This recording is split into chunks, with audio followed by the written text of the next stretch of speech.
Hello and welcome to Califormula 1. My name is Jojo Joseph, coming to you from San Diego, California. Today we're going to preview the 2022 Formula 1 season. After a long, dramatic, tumultuous offseason, we are finally back to racing. I'm glad, I know you're glad, we're going to see the drivers that we love and cars that we are enamored by racing around the world in front of amazing fans over 23 races. I'm excited for it. I know you are too. We're going to preview each and every single driver, each and every single team, and each and every single circuit today. So we're going to go through all that.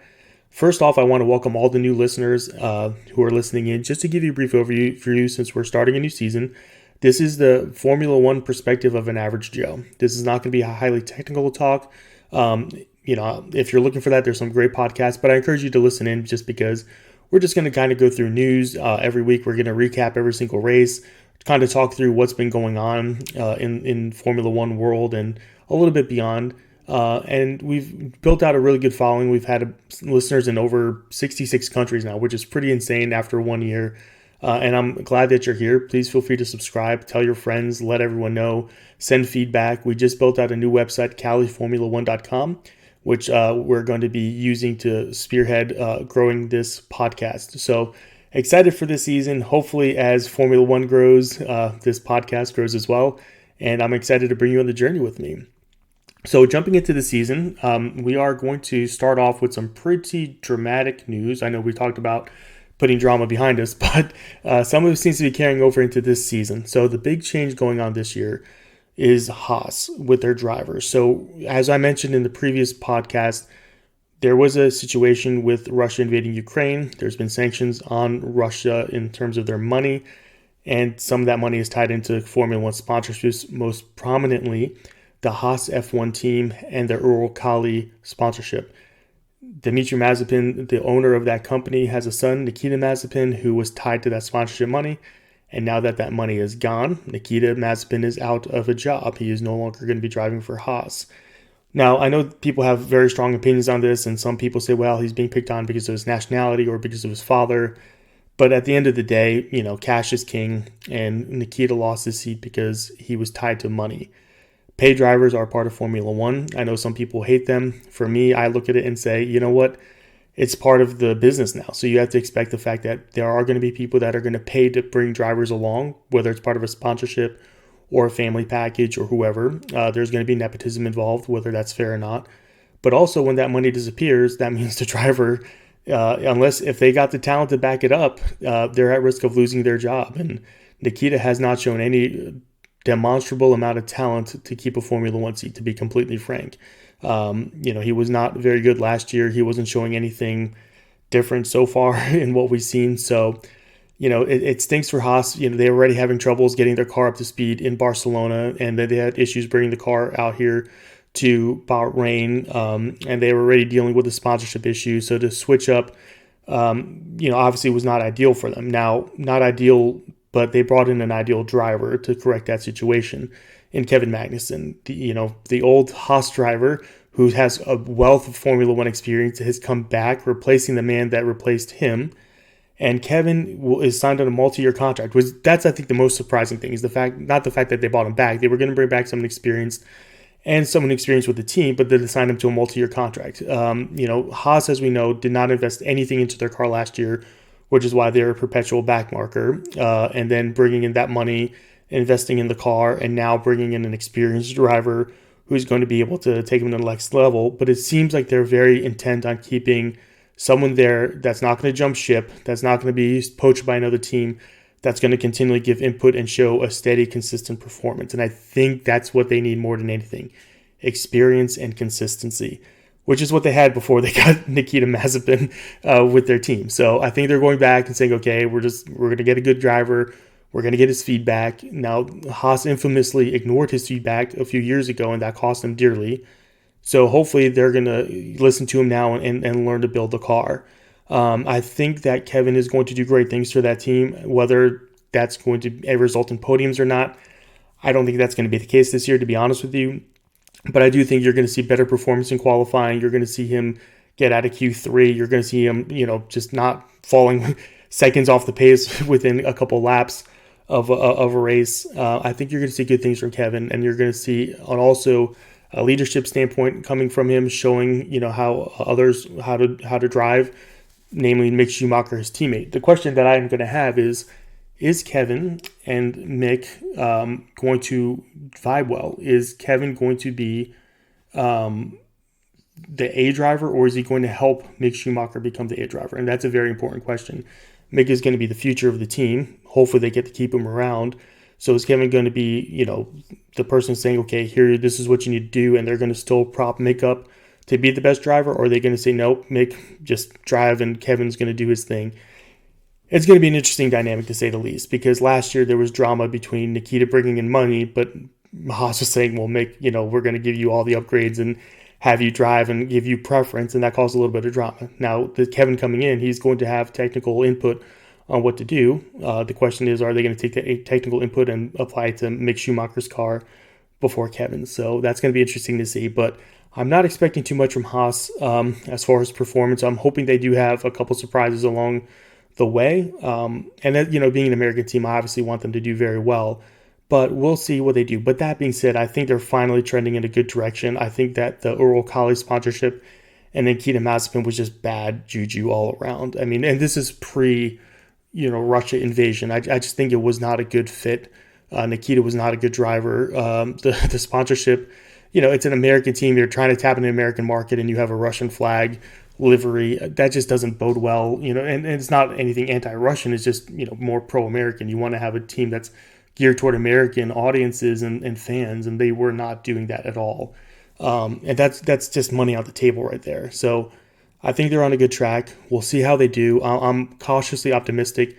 You're going to see good performances from both drivers. Moving on to Williams.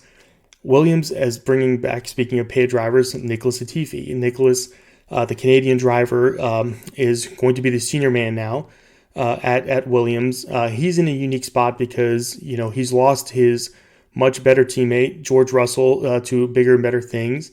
Now Nicholas has a opportunity to shine, to show that he's brought all that experience and he's actually going to apply it and get great results.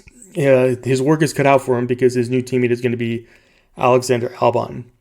Yes, the former Red Bull driver who was anonymously dumped by Red Bull a couple seasons ago is now back in Formula One, driving for Williams. I'm very happy for him. He's a really nice kid. He's got a great story, and he's a really well-liked driver around the world. But he's also immensely talented. I don't think he got a fair shake at Red Bull like many people. I think that Red Bull does have their way of doing things, and not just Alexander, but other drivers as well have not got a fair shake as the B driver, quote-unquote B driver at Red Bull. So it is interesting to see him away from the Red Bull yoke, how he's going to do as a driver. These are two nice guys. They're both known for being nice guys. The question is, how aggressive are they going to be, not just with each other, but also on the track? They do have high expectations at Williams this year as they're breaking out of that backmarker status. Last year, they did show flashes of brilliance midway through the season with some pretty good performances by both Nicholas and George Russell. The question is, are they going to be able to come out swinging this year? They are powered by a Mercedes engine. The car looks great, but the question is the performance going to match the looks of the car? I don't think it's going to. I think that they're still going to struggle this year to get things up to speed. And I think with both drivers, like I said, I think they're both talented drivers. The question is, how aggressive are both of them going to be to break out of that backmarker status? We'll see what happens with Williams. I'm not going to be as optimistic as I am with Haas because Haas did invest heavily into this year's car. With Williams, I just really want to see Alex is going to get back up to speed racing Formula One. Nicholas, I'm never really been sold on him, to be completely frank. So we'll see how they both do, and maybe we'll see some really good things from them. Up next is the Alfa Romeo team. Now, Alfa Romeo, you talk about big changes. First and foremost, Kimi Räikkönen and Antonio Giovinazzi leaving, so both drivers are gone. Both have been replaced with pretty much interesting dynamics here. So they replaced one Finnish driver with another Finnish driver, which is pretty cool, and Valtteri Bottas. So they're bringing a wealth of experience, a very, very good driver in his own right, and they're bringing in a rookie in Guan Yu Zhou. So with Alfa Romeo, it's going to be interesting for them. I don't think they've looked really good in testing. to be honest with you, and they did show some speed, and then the car broke down right after that with Valtteri Bottas today. So we'll see what happens there. But with Valtteri, it's going to be a very interesting dynamic for him. Valtteri, coming off Mercedes, he's gotten wins, he's gotten pole positions, he's done really, really well. But he did have glaring weaknesses, especially last year. When it came to starting, he really did struggle off the line with quite a few starts. When it came to being in traffic, that's where there was a big difference between him and Lewis Hamilton.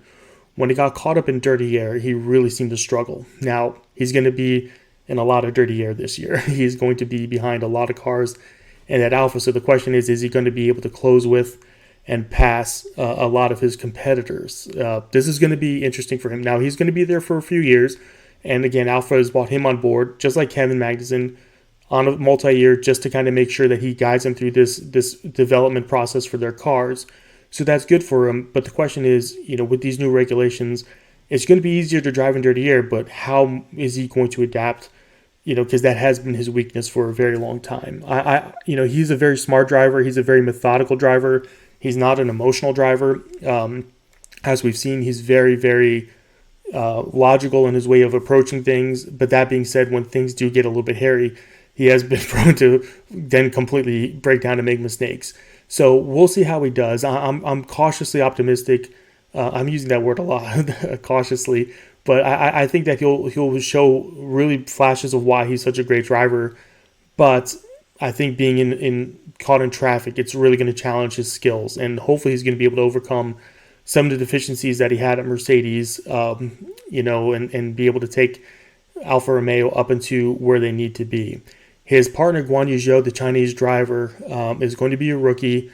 And quite frankly, I'm not expecting too much from him. He's a rookie. It's going to be a big step up. And that's the thing, moving from Formula 2 to Formula 1 is a big step up for anyone.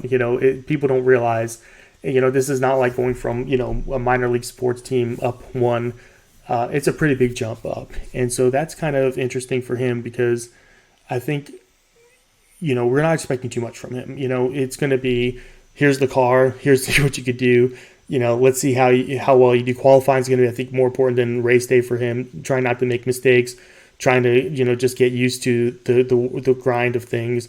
He's going to be there for a while. I can't imagine them, giving him 1 year to produce and that's it. They're bringing him on board for a very specific reason, his driving skills and also his marketability. So I look to see Valtteri be a mentoring presence for him, to kind of walk him through how to become a good Formula 1 driver. I'm expecting big things from him, but I'm not expecting him this year. I think Guan Yu is definitely going to struggle.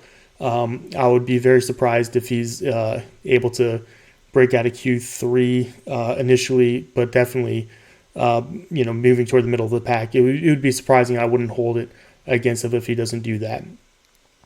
Moving on to Alpine. Alpine is a team that really was pumping their chest out last year and looking to do really, really well. I don't know if they're going to do really well, though. They haven't looked good in testing. I'm not quite sure, what's going on there, but quite frankly, I don't know what to expect. Fernando Alonso, he's a venerable old champion. He's the oldest driver on the grid. Esteban Ocon, his teammate, has shown, he's got a win last year, did really well for himself. So we'll see what happens with the Alpine team. I'm just really not sold on them challenging anywhere close to the midfield. I think really I would have them as the worst of the midfield teams right now. And I'm just really not quite sold on the fact that they're going to be good. Now, that being said, with the season, they will develop and they will do good. They're bringing, again, Fernando Alonso knows cars better than anyone else on the grid, maybe less than Lewis Hamilton, but he knows his stuff, and he's going to be able to sit there and help them translate any type of deficiencies into a great car. Esteban Ocon is talented. I don't know if people are sold on him or not sold on him, but he's a very talented driver, and he does bring a lot to the table. And last year, he competed with Fernando Alonso quite well. Looking at how they did as far as their performance with each other, I don't think they were too far off from each other. Fernando was 10th, Esteban was 11th. So the question is, though, as a team, are they going to move forward? I think competitively, they're going to be very close to each other. They seem to have a really good rapport with each other, helping each other out. Obviously, that most famously, Esteban getting his win because Fernando put on the defense of the century against Lewis Hamilton last year, which also had implications in the world title race. But they have a good rapport with each other. But the thing that I'm worried about is that the car is just not going to be up to speed right off the bat. And in that midfield, you need to have the car right off the bat. Just because, once you get into that hole, it's hard to dig yourself out. And what you saw last year with Alpine, where they started digging themselves out and started getting these really good results and looking really good. But you had to wonder if things had started off better for them at the beginning, had it been a little bit different. Right now, it's looking like they're going to have a little bit of a struggle right off the bat. So we'll see what happens. Hopefully, they're going to be able to come back in good fashion and start off the season well. But I'm curious to see how they're going to do. Next up is going to be Aston Martin. Aston Martin, again, this is a team that really had a lot of bravado coming into last year, and it completely didn't work out for them. This year, they look to be consistently okay. Again, I'm not saying that they're going to break out into anything phenomenal and have a breakout year, but I also think they're going to have really good results. Both drivers have looked really good. They've been very consistent.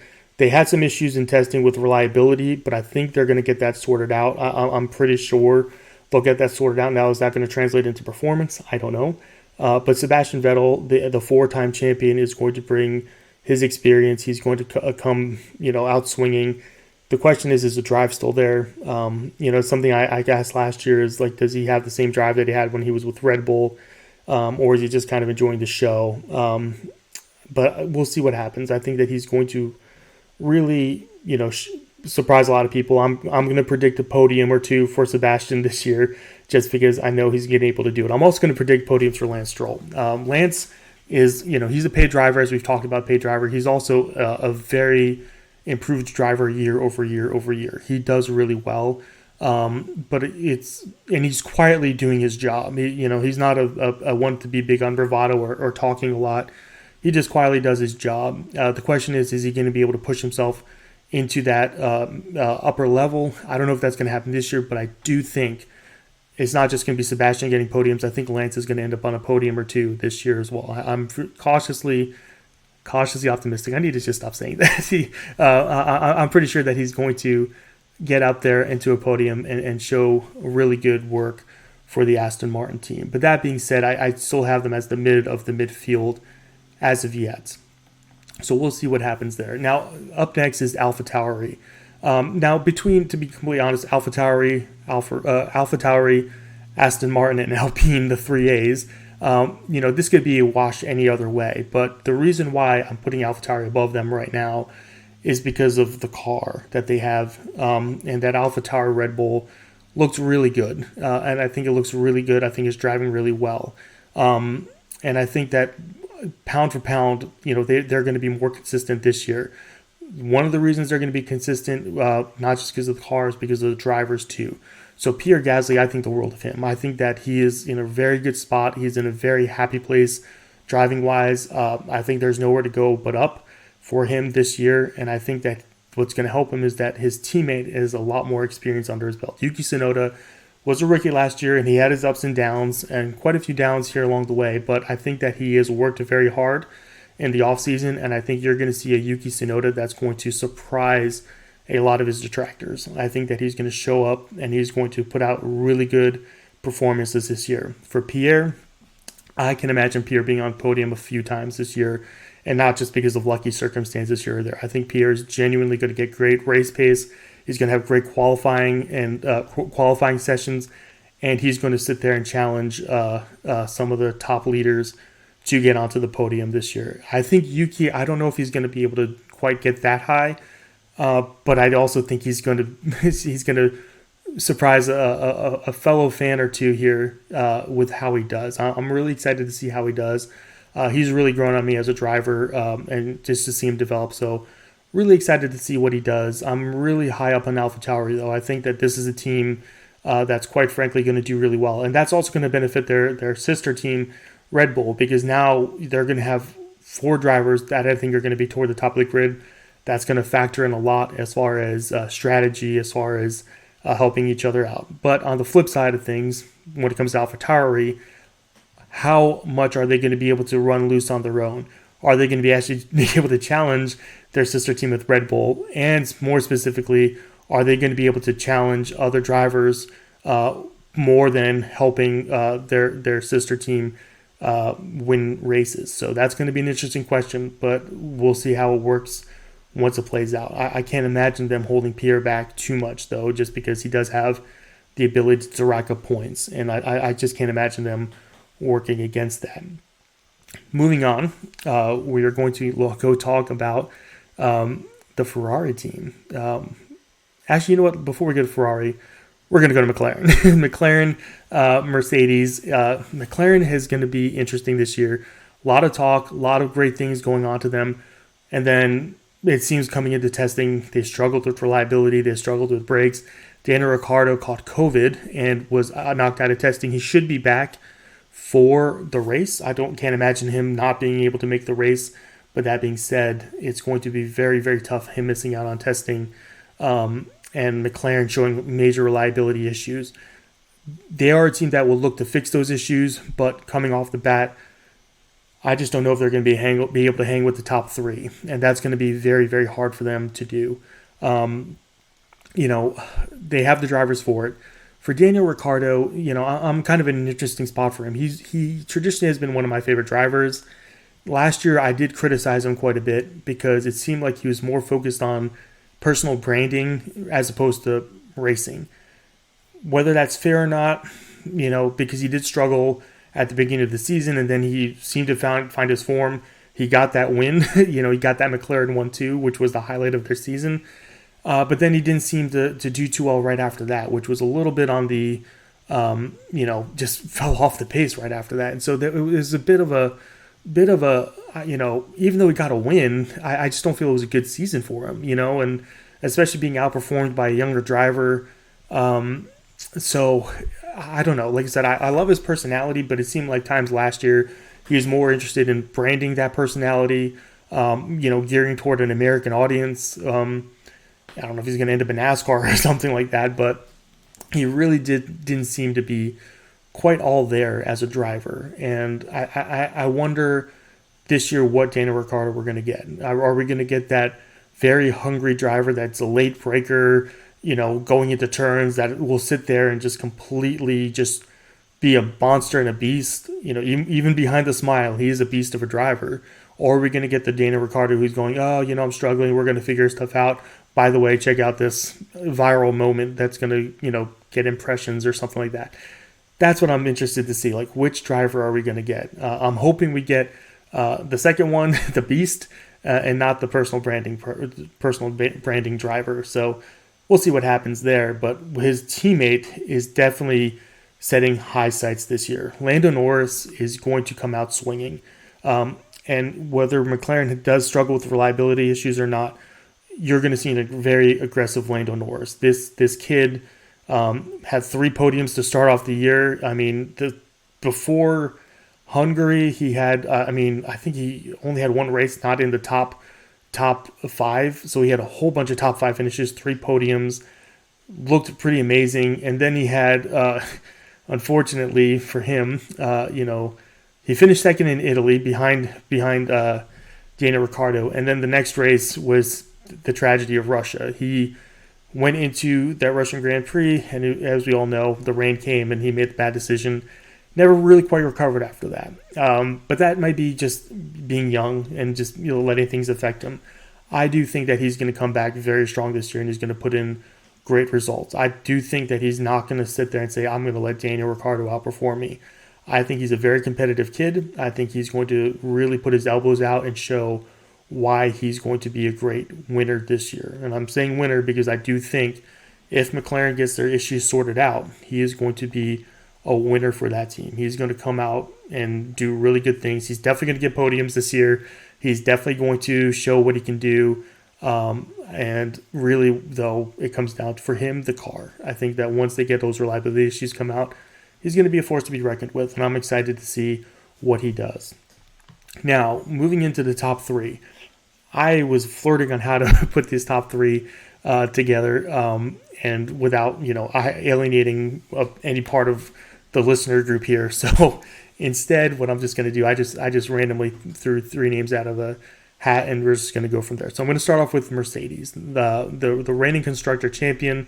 Are they sandbagging in testing? Are they just working out the kinks, or is there issues with the W13? Last year they came out of testing and everyone said, "Oh, they're sandbagging." It was pretty obvious that they didn't quite have the car that Red Bull have, and everyone started ragging on the W12 and, "Oh, it's a terrible car and it's not the W11." And then Mercedes does what Mercedes does, which is they sat there and break down the data. They learn from their mistakes. They see what's going wrong and they make tremendous adjustments. And by the second half of the year, that W12 was a beast and was a very, very, very good car. I think the same thing is going to happen this year. I think that, we've seen issues with porpoising. We've seen some issues, that they're coming out. But I don't think it's them sandbagging, but I also don't think it's them having major issues. I just think that they're working on the things that they know are going to be problems. But that being said, I don't know right off the bat if they're going to solve those issues right off the bat. I think that they're going to be very competitive, but I look for them to finish strong in the second half of the year. As they do, I just don't imagine the W13 being the rocket ship that a lot of Mercedes fans think it's going to be initially. I think they're going to come out and say, okay, this is the problems that we're having. Let's race through it. Let's get driver data. Let's do a lot of debriefs. Let's pour over everything. And as long as we stay competitive, we're going to have a chance at the end. And I think that's what they're going to do. And I think that's what they're going to do well. Now, going into their drivers, they have a new driver in George Russell this year. George, Mr. Saturday, is a great qualifier. He is a great talent. He is a prodigious talent. He's going to bring a lot to the table. He's going to challenge everyone at the top, including his teammate Lewis Hamilton. I am expecting big things from George Russell. You will see his first win this year, one way, shape, or form. You're going to see plenty of podiums from him as well. This is going to be his breakout year. The question is, now that it's a breakout year, how is it going to affect him as a driver? We've seen that before where drivers sit there and say, I'm getting a taste of something great, and then the pressure gets to be quite a bit. The distractions are there. Even though he seems to be a grounded gentleman, the distractions are still going to be there. So the question is, how is he going to react to this massive move from a lower level team where he showed tremendous amount of talent to the talent paying off on a high profile team? So I think he's a well-grounded individual. I think he'll weather it just fine. But that being said, we always talk about the pressure being there, and I don't think any of us realize just how much pressure there is to be a Formula One driver, especially someone like George. So we'll see how he does. He doesn't have his work cut out for him because he obviously has the greatest of all time as his teammate. Lewis Hamilton is coming back as a 7-time champion, should have been an 8-time champion, chip on his shoulder. Now, Lewis has been downplaying the car, whether he's being honest or he's just doing gamesmanship, that's for you to decide. I think he is being honest that the car is not quite where it wants to be, where he wants it to be. I am very confident they will make those changes, but it is going to be interesting for Lewis to start off the year with a car that's going to be struggling. It's interesting because this is where he's very dangerous. He knows what to do to get the most out of that car. And so once he knows what to get most out of that car, then once they make those changes, as we saw last year, then he becomes unstoppable. So I'm looking forward to see how he does. I still have him as a favorite to win the championship just because of how he is. I have not seen anything that would affect his performance in any way, shape, or form. I think after how last season ended, I think, to be completely frank, he handled it better than 99% of the people on the planet. Just going offline, shutting everything down, spending time with his family, spending time with his friends, looking out for his mental health. I think that that's a different Lewis Hamilton that we would have seen in years past. And I think the fact of the matter is he's not coming back here, saying that everything is right. He's being very magnanimous and he's being very nice about things, but I think that he's taking that anger and channeling it into how do I make myself the best driver even more than I already am. And that's what makes him very dangerous. I think for him, this offseason was very good for him. Despite being a terrible way to end last year, I think what he was able to do is really focus in on himself and get himself mentally capable of saying, this is what I'm dealing with, this is what I have to deal with. When I come back to Formula One, this is how I'm going to overcome that. And I think that he's going to earn a lot of respect this year. And this is something that I really get irritated about, so I'm just going to flat out and say it. If you're one of those people that's been listening who's been saying, well, it's just a car, you should not listen to this podcast anymore. And really, you should not watch Formula One anymore. Because the fact of the matter is, any driver that's in Formula One is there because of talent. Regardless of what their parents are paying or they have money, there's still a required amount of talent to get into Formula One. With Lewis Hamilton, if you look at his career, he's won every single year he's been in Formula One. He almost won a championship his rookie year. He won a championship his second year. He's raced against the best. He's beat the best. And so regardless of how this year, the next couple of years goes, you have to understand, just appreciate what he is for what he's doing. When you see in 2020, which everyone was talking about, it was a boring season. Someone like me is watching him going wow, he's getting more out of the car than anyone else. This is something, other people aren't able to do. Him shaving off seconds, milliseconds here or there, getting into that zone and stretching it out. We saw Verstappen do that a little bit last year as well. For example, the United States and Mexico Grand Prix. So Verstappen is capable of doing that well, but Lewis will just sit there and just take that car and take it to a next level. He does that with every single car he's ever been in. So for those of you who are going to sit there and say, well, if Mercedes is struggling, it's because no, he's the greatest of all time for a reason. And if you cannot see past the fact that if you're one of those saying it's but just a car, just stop watching Formula One, please.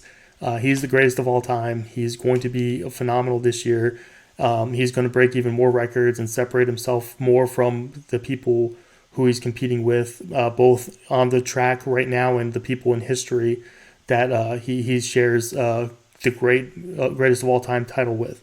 So I'm expecting big things from him, as we all are, and hopefully we all learn to appreciate the greatness that is Lewis Hamilton.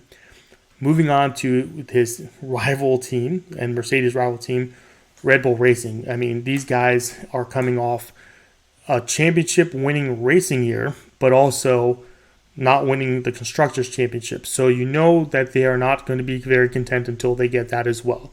Max Verstappen, with the number one, is going to be defending his title. And I think Max is going to have a big chip on his shoulder as well. Look, whether you love Max or hate Max or you wanted him to win just because you don't like Lewis Hamilton or you like him as a driver, it's beyond this at this point. He is the man with the target on his back. There's people who are going to say, well, he didn't deserve to win. He's not a real champion. Well, the books say he is a champion, so it's his to defend. And he's going to have that target, and he's going to have to defend it. The difference this year is now, last year, a lot of people were rooting for him because, like I said, he was racing against Lewis Hamilton, and they wanted to see someone different. Well, now there's a lot more competitive cars, and a lot of those fans that were saying, well, I just wanted to see someone else win, are now saying, well, I don't want him to be my guy.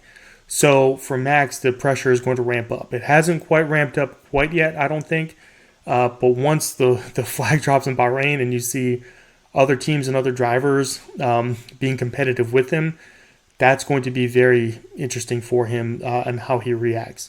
Red Bull, I'm just going to sit there and say it. They may be a popular team, but they're also kind of the heels, if just to use that professional wrestling term at this point.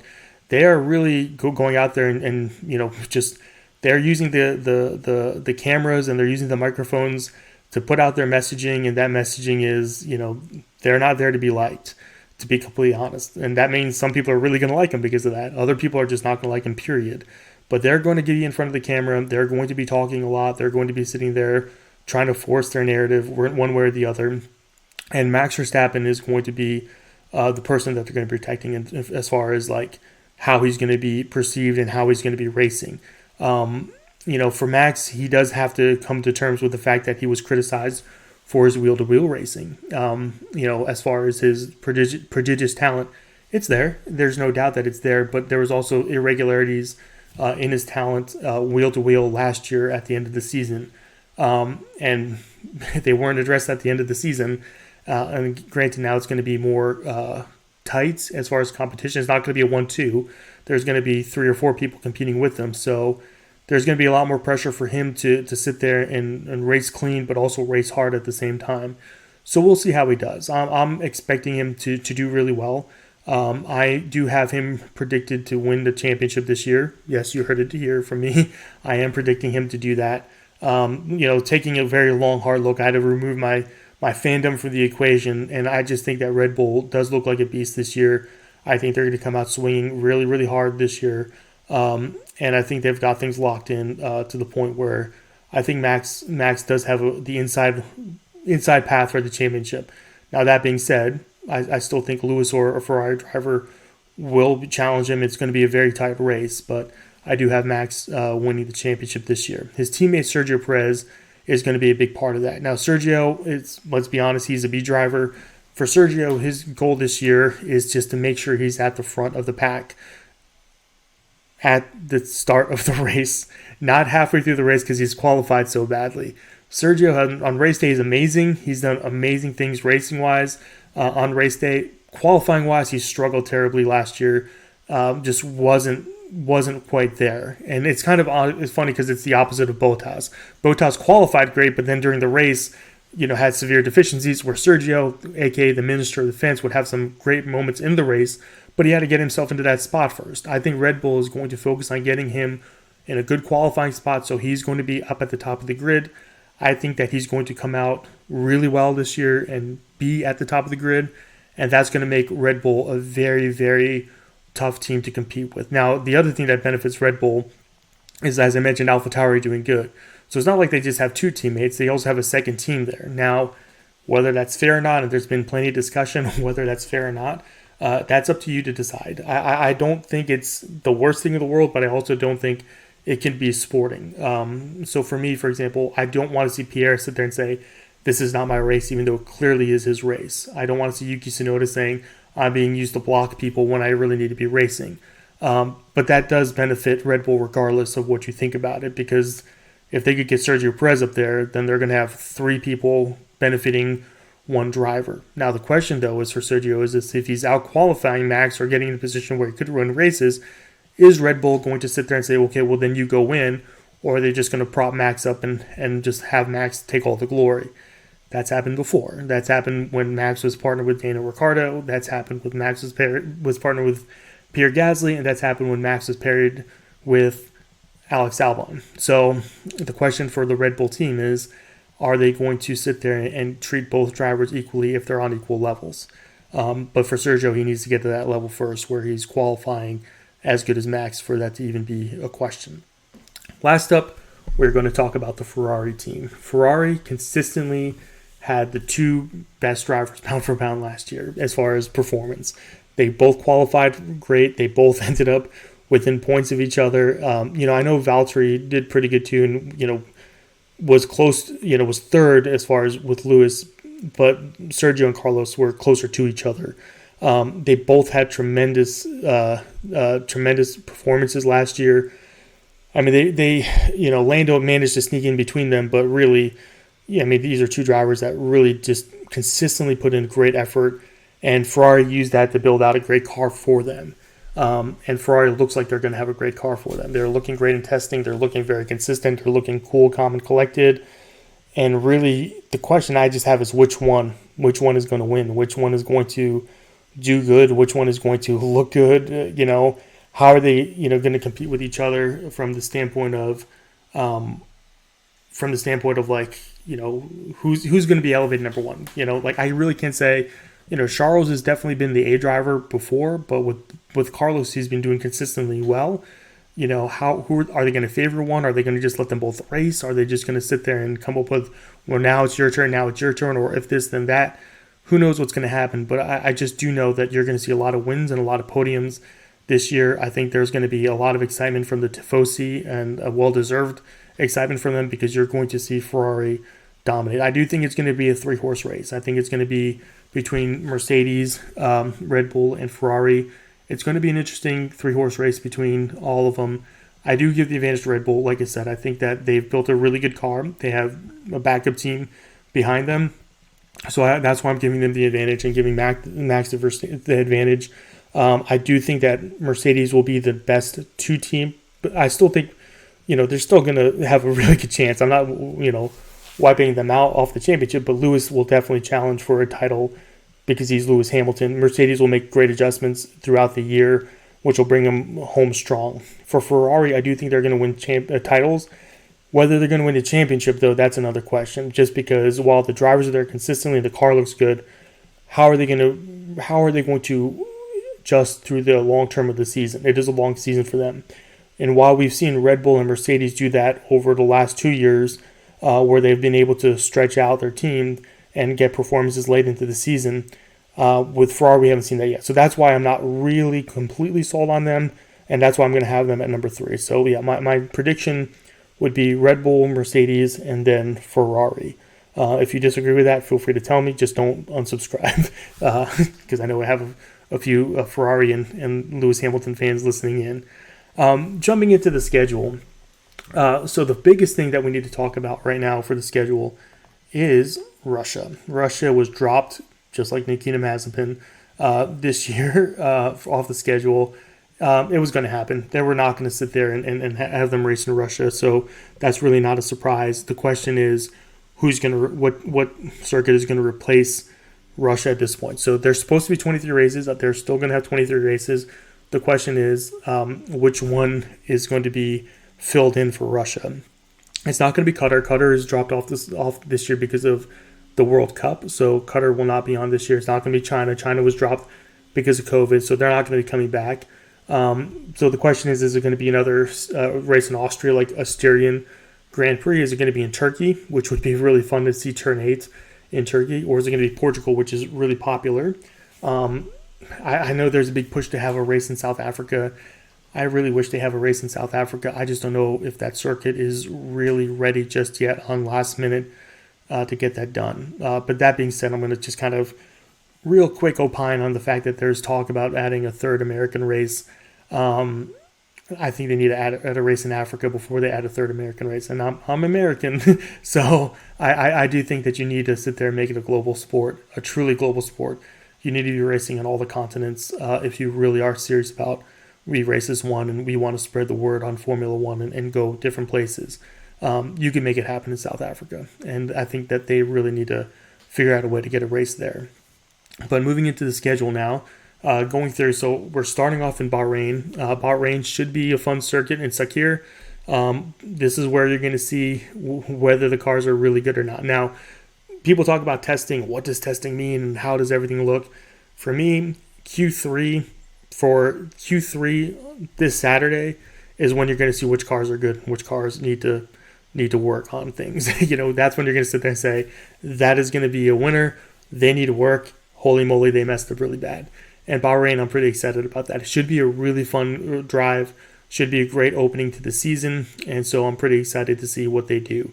After that, they move on to Saudi Arabia. So Saudi Arabia, brand new last year. The race is going to be at the beginning of the season this year, which is good. Last year, a lot of controversy with that race between the two title contestants, Verstappen and Hamilton. But more so than that, there was also controversy regarding how the track was laid out. It is a dangerous track. They made changes to make things less hairy. If you remember, Nikita Mazepin had a pretty scary wreck because of traffic just suddenly stopping on him. So they made those changes this year, so we'll see how that factors in. Hopefully, it's still going to be a fun track because it looks really ridiculous to drive, but it's also going to be safe for the drivers. So we'll see how that rolls. Next up is Australia. I can't believe it's been 2 years already where we were sitting down getting ready for the Australian Grand Prix to kick off the season in 2020. The drivers were there. Everyone was excited. And they were like, oh, man, there's this COVID thing. Are they going to cancel the race? Are they not going to cancel the race? What's going to happen? I think the McLaren team was the ones that came down with COVID. And they said, we're still going to push on. And they actually had drivers on the track and people showing up. And then they decided to cancel. And everything changed. The world changed. And we have not been in Australia since. So I'm excited to get back to Australia. I'm really stoked that they're going to be in Melbourne at Albert Park. It's going to be a good time. To me, I know we're not out of COVID just yet. I know there's still things going on. But considering what happened 2 years ago with that abrupt end to everything, that, the world stopped, Formula One stopped, everything stopped, this will feel really good to be back there. So I'm excited to be back in Australia. Daniel Ricciardo is probably going to have the biggest grin on his face that you've ever seen, and he already has a big grin. So we'll see what happens there. I'm pretty excited about that. Then we have the first of the Italian Grand Prix, Emilia-Romagna Grand Prix at Imola. That should be a great race. By this point, you should see teams already have shaken out the beginning, the initial bugs that they've had, and you should see some really, really good racing. After that, we're going to be coming to the United States of America, the initial Miami Grand Prix. So this is going to be an interesting race. I'm pretty sure it's going to be spectacular one way or the other. Miami, they've wanted to get a Grand Prix for a while. They've been working on getting it for a while. It's looked like they were going to get raced downtown Miami, and they had to make some adjustments. Now they're going to be racing in a parking lot. So the question is, how good is the track going to be? How cool is the venue going to be? Now they're going to be bringing all the bells and whistles to make that parking lot look like a great, amazing experience. But I mean, the race sold out within seconds. I mean, the tickets are extremely high priced. There's not that many tickets. I don't think there's a general admission part to it. They're trying to go with a whole Monaco vibe. They're going to sit there and say it's going to be super classy. There's going to be amazing sponsorships and fan engagement areas that are just going to be super high end. It's really going to show off the best, and they're going to have all these celebrities and all these people and everything. But it's also going to be in a parking lot. So that's how well they are able to pull that off. We'll see. Being the first year, there's definitely going to be kinks. There's going to be complaints regardless.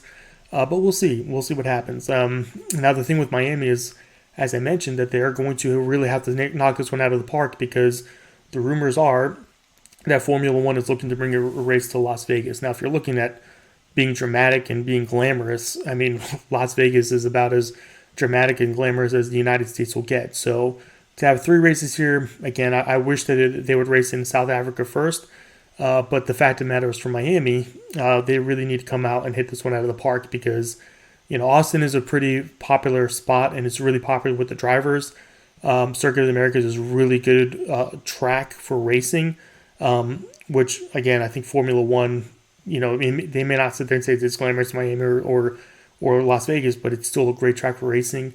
But to sit there and have Las Vegas come out of the bat and steal any thunder from Miami really has to hit this one out of the park, just to make sure that it becomes a staple on the Formula One circuit. Moving on to that Spanish Grand Prix, they're going to be going to Barcelona. This one's going to be interesting for me, because Barcelona is typically not an exciting track, but we're going to see the new cars. You're going to see cars being able to stay closer, drive through dirty air, be able to pass each other, overtake better. So that's going to be where you're going to see potentially a good race. I think it's actually going to be a good race. I'm confident that you're going to see a pretty dramatic end to the race. So I'm calling it now. The Spanish Grand Prix will be a lot more exciting than people think it's going to be. On the flip side of it, the next race after that, Monaco, I'm not really excited for this one this year, just because I just don't think the cars are going to be able to drive there. They're big, they're massive, they're heavy. It's not like a Formula 2 or a Formula E car where they're smaller and able to pass each other. They're just so big and bulky. I just don't know how that race is going to look. And like I said, it's a great place. I think the atmosphere is great. I've mentioned before, I've been to Monaco. I'm turning into one of those weirdos that likes to brag about that. Like, I've been to Monaco, but I have been there, and it's it is hit or miss as far as what the race looks like. Whether it's a parade or there's some type of dramatic issues. But for here, you're gonna have to hope for rain and safety cars and all that stuff to make it dramatic, because quite frankly, I'm not excited about it this year. I think it's going to be, to be honest with you, it's going to be, there's going to be people calling for changes more severely after this year with Monaco, which sucks. Moving on to Azerbaijan and Baku, another city circuit. Again, I'm going to be interested to see how the cars race here.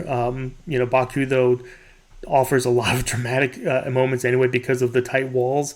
So we'll see what happens. I mean, last year, obviously, you had that whole shebang with tire issues affecting Max Verstappen and Lance Stroll as well, but primarily Max Verstappen and Lewis Hamilton with his brake magic episode. So it's always a dramatic track. Crazy things always happen in Azerbaijan. I will not expect any less this year. Next up, I'm really excited about this, but I'm also bittersweet about this, the Canadian Grand Prix. I'm excited that we are going to be back in Canada. This is one of my favorite circuits. I love the crowd. I love the atmosphere. I love the setting in Montreal. The only thing that sucks about this is that I tried to get tickets and I wasn't able to get tickets. I actually was going to sit there and try to get the best tickets possible, but I think because they've been canceled the last 2 years, there was just a huge backlog on people trying to go. So by the time I was able to go and look at tickets, there was literally nothing left. So I'm glad that it's sold out. I'm sure it's going to be an amazing venue. I'm going to be excited to watch it, but I'll also be sad because I'm watching it on television. But maybe next year I'll be at Montreal, so we'll see. Something to look for. After that is going to be Silverstone. This is going to be a big party. Last year, it was great to see all the fans there. There's going to be even more fans this year. It's going to be phenomenal. I think that you're looking at, I think it's probably going to be the biggest crowd that they've probably ever had. If Lewis is up there at the top, which I think he's going to be, it's going to be even more insane. And also with George Russell now, you're going to have 2 British drivers with a chance to win. The crowd is just going to be loving that left and right. And Red Bull is going to be looking to ruin that. So regardless, that's going to be a phenomenal race to happen. Moving on, the Red Bull Ring. This is another race I was looking at to going myself as a visitor. I don't know if it's going to happen this year just because of stuff going on in the world. So, but I really want to go out there. Austria just looks amazing. It looks like a beautiful country. If you're in Austria, your country looks amazing. I'll need to visit one day. But yeah, I'm expecting this to be a fast race as it always is. And you're going to see some amazing racing there as well. If there's rain there, look for Lewis Hamilton to dominate though. Moving on to the French Grand Prix, Paul Ricard. Last year was dramatic just because of strategy. Remember, Mercedes pulling a masterclass in strategy and snatching a win away. So that's going to be pretty fun to see if that happens again. But this is one of my least favorite circuits. And, I love France. I want to go back to France really bad, but I just hate the stripes. I'm one of those people that I look at the stripes, I'm like, this stinks. And I'm just hoping it's going to be a phenomenal race this year. We'll see what happens. After that, Hungary, the Hungaroring, always a good race, great atmosphere. And, we'll see. I'm not going to be one way or the other try to make any crazy predictions at this point, but I do think that it's going to be a good race. After that, we're going to go back to Spa, and hopefully we'll be actually racing at Spa this time. Last year, as you remember, they did, 2 laps in the rain and called it a day and awarded points. Controversial, yes. Right, no. Do they need to fix that? Yes. They actually made changes this year, so with changes to shortened races, unless a minimum of 2 laps are to be completed, there's not going to be points. 2 laps completed under a green flag. If more than 2 laps with less than 25%, points will be awarded on a 6, 4, 3, 2, 1. If 25 to 50%, then they're going to do the top 9. 50 to 75, the top 10. And more than 75, then it's a full race. So they've changed this up quite a bit.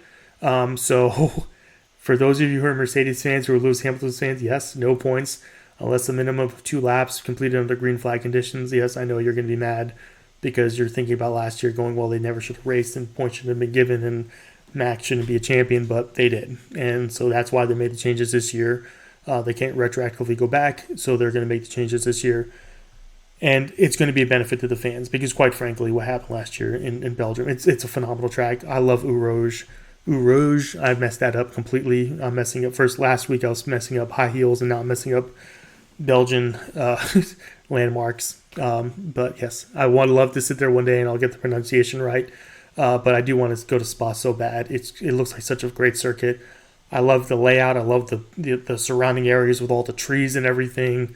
It just looks so amazing, and I cannot wait to go there one day. So if anyone wants to go with me, let me know, because I definitely want to make that trip one way or the other. After that, we're going to be moving to the Netherlands, the Dutch Grand Prix. Last year, it was a madness because of Max Verstappen winning, lots of orange. Now he's coming back as a world champion. So guess what that means? Even more orange. It's going to be pretty insane for the Red Bull team. Even more so than racing at the Red Bull Ring at this point. It's going to be a big party for the Dutch fans. I mean, you're going to see Red Bull go all out to try to win that one. And I think that they're going to be the favorites. I think they're really gearing their car there to do really good things. The week after that, though, they're heading to Monza. Now, I've been talking about Ferrari being able to put on the performance of a lifetime.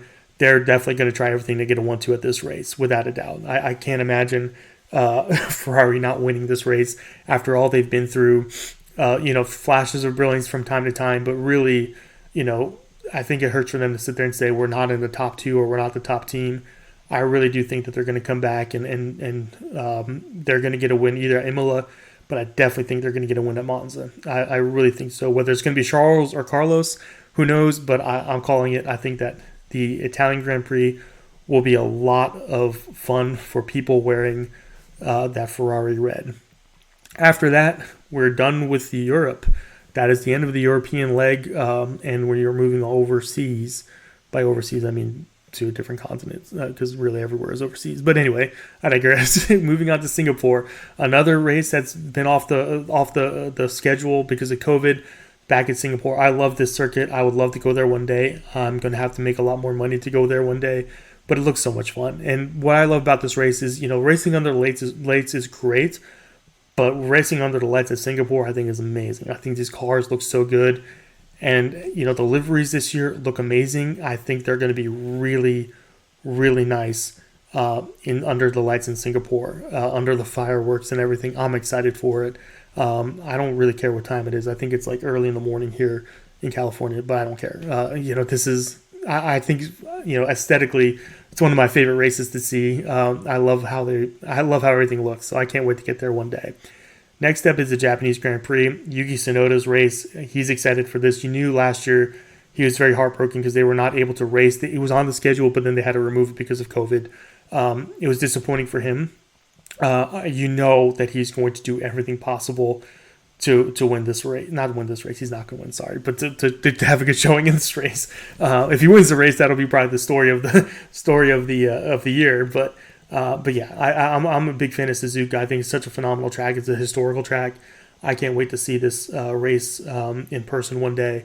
But this race should be a lot of good. It should be a lot of fun. And just considering it's at the end of the year, at the way that the season and the competition is looking to be, this is really like between Singapore and Japan. This is where things are really gonna take it up a notch because you're really gonna see a tightening of the lug nuts as these teams really push toward the end. I'm really thinking that there's going to be a tight race, a three-way race, and Japan is really where things just go up a notch as far as drama, as far as your blood pressure, as far as your anxiety. That's really where it's going to take off. Up next after that is the United States Grand Prix. I am excited because this is the race I'm going to go to this year.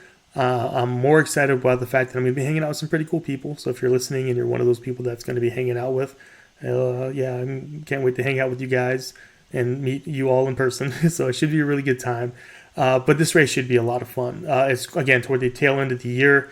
There's going to be a lot of drama behind this one, and I think what's going to end up happening is you're going to see a lot of performers who've done really good, Max and Lewis, really battling it out for this track. They both have raced really well here. They're both going to do really well here. And I think if they're in the title hunt, which I think they're going to be, that's going to bring up the level for this track. For those of you who are not in the United States, I do recommend coming out to this track. It's pretty fun. Turn one, right off the straight, you go up that huge climb into turn one. It's a lot of fun, you have a really good views of the track. It's a really good track. Getting in and getting out of it sucks, kind of like Silverstone, but the traffic sucks. But the experience while you're there is really, really amazing. And speaking of experience, another place that's on my bucket list. I don't know if I'll be able to swing it this year because I'm kind of big in as far as tickets with the United States Grand Prix, Mexico City. This is one of my favorite tracks to see just because the atmosphere, the crowd, the fiesta, the whole shebang, the baseball stadium that they race through, the old baseball stadium. It's going to be a lot of fun. I've mentioned that Sergio Perez is going to be looking to have a great year this year. Again, if things are tight, you're going to see him go all out at this race because you know that he wants to get a win here. You know that it's deep in his heart that he wants to get a win here, and I think that he's going to do everything possible to put himself in a position that he's going to win in Mexico City. Will he get that win? We'll see. We'll see what happens, but I do feel fairly confident that you're going to see a strong showing from Sergio at this race. Then the second to last race, Sao Paulo, Interlagos. Lewis Hamilton owns this. If it's anywhere close at the end of the year, and he's racing in this race, he's going to win. The fans love him there. It's his second home Grand Prix, as I like to call it. There's going to be a lot of purple, and I think it's going to be a phenomenal atmosphere. Last year, if you remember, this was one of the greatest racing performances I've ever seen with him starting off into last place and then moving up to fifth, booting down to 10th, and then going up to first. So making up 25 spaces over the span of 2 days. I've never seen anything like that. No one's ever seen anything like that. Don't pretend you've seen anything like that. It was phenomenal. It was one of the greatest things I've ever seen. I don't think he's going to have a performance like that, but I do think he's going to win. And then finally, Abu Dhabi. I know some people are going to sit there and just got that shit with your spine, but the season ends in Abu Dhabi. Will the championship be decided at Abu Dhabi? That's the big question. With the tightness of the regulations and the tightness of the competition, it very well might be. It very well might be that in November we are going to be talking about Abu Dhabi deciding the championship again and how that's going to work out. We'll see what happens. I know last year was a better race because they did change the circuit and that allowed for better racing, which is great. But we'll see if that's actually going to be as dramatic an end as this year. Now, again, we don't know which race is going to replace Russia, when that's going to be in the schedule. So look to see that added in that 23rd race at some point. It really depends on where it's going to be as far as logistics, even though a little bit of their logistics doesn't make very much sense this year anyway, but I digress on that one. Some big changes this year. Michael Massey, the race director, is no longer around. I'm not even going to get into that other than the fact that he's no longer here. They're going to have a whole new system for virtual race control. They're going to have assistant virtual referees. There's not going to be radios between teams and FAA officials, and they're not going to be broadcast anymore, which is something I was talking about for a while now, it makes no sense. It's bad for the sport. Regardless of what happens behind the scenes, it doesn't need to be broadcast out there because it just gives a whole sense of impropriety. And I also think that it's going to allow teams to stop manipulating fans into thinking things are worse than they really are. I think that really brings the sport into disrepute and needs to not happen. I'm not going to get into too much of technical regulations except for that, yes, they are adding ground effects this year. There's a lot. The cars are completely different. Elimination of barge boards and everything. The power units have been changed. They moved the MGUH out of the cars. So we're going to have different engines. It's going to be a lot of fun. I think that's going to be the coolest. The DRS, the wings look completely different. I mean, the wheels are now 18 inches in diameter. They changed some of the parts for the cars, what's listed, what's standard, which if you remember that whole Aston Martin debacle a few years ago, this factors into that as well. I talked about the points being changed for shortened races, which is great. For sprint racing, there is going to be 3 sprint races. So Emilia-Romagna, Austria, and Brazil. The big change now is that points are going to be awarded for the top 8 finishers as opposed to the top 3. The other big change, and this is the important one, is that the driver who has the fastest time in qualifying will be the official pole sitter.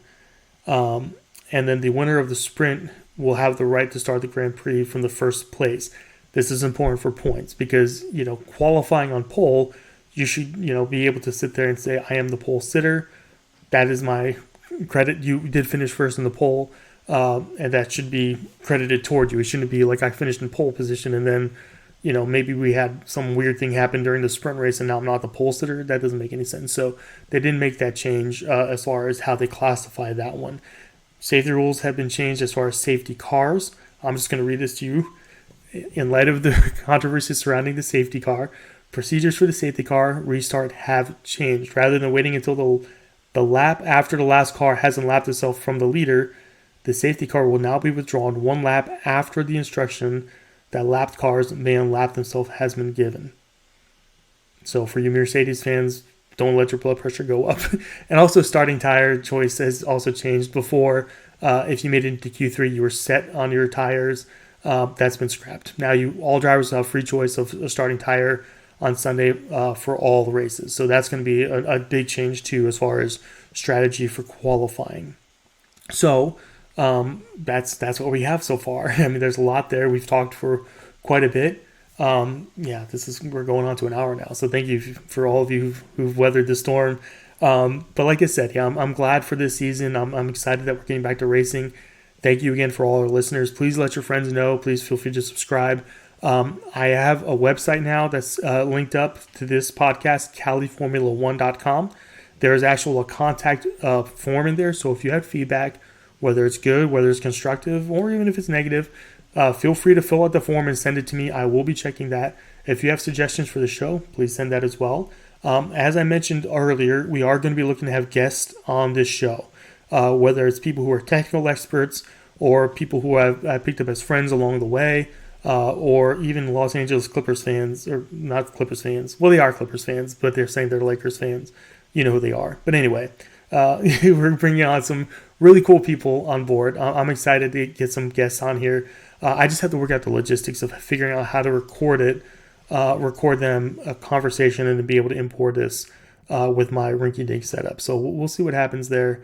But yeah, feel free to send any feedback. Thank you all for listening. And I will be talking to you at the end of the Abu Dhabi Grand Prix. Have a great one. Oh, I'm sorry. I just totally messed up. I did so well and I messed up the end there. That's one crappy way to end everything. So I will be talking to you at the end of the Bahrain Grand Prix. Not Abu Dhabi, Bahrain. All right. It's been too long. I need to go get some sleep. Have a great day, and I'll talk to you soon. Bye.